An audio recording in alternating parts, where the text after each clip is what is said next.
پدر جون، چای. ممنون نیلا.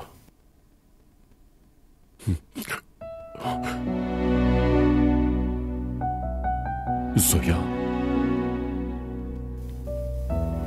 بله منم. چرا اینقدر تعجب کردین؟ همینو میخواستین دیگه، که من بیام اتاق طبقه بالایی تا بتونین نوتونو همیشه ببینین.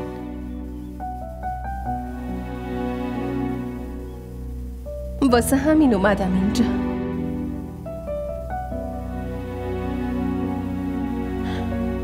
دیگه نگران نباشین پدر جون،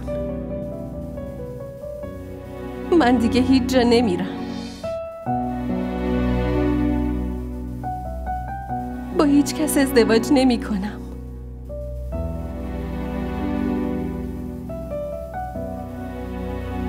ولی فقط یه خواهش ازتون دارم، این که شما به فکر ازدواج من و داداش شاهنواز نباشید.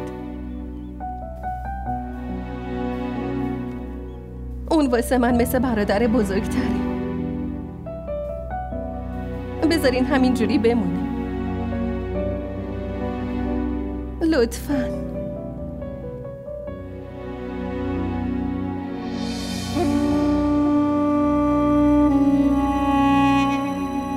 من میدونم من خیلی بهت بد کردم، خیلی بهت ظلم کردم. خودم بهت گفتم که از زندگی شاهرخ برو،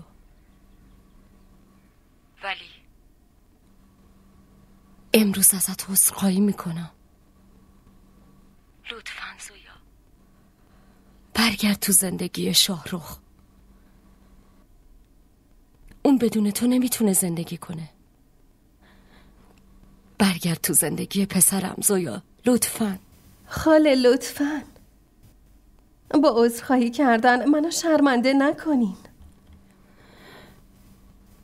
من از شما یا هیچ کس دیگه هیچ گله‌ای ندارم.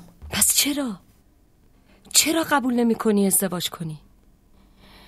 نکنه به خاطر سباست؟ نه اینطوری نیست. قسمت من این نیست که با پسرتون باشم. اصلا کسی تو سرنوشت من نوشته نشده. زویا دخترم، آقا نعمت قبول کرده با شاهرخ ازدواج کنی.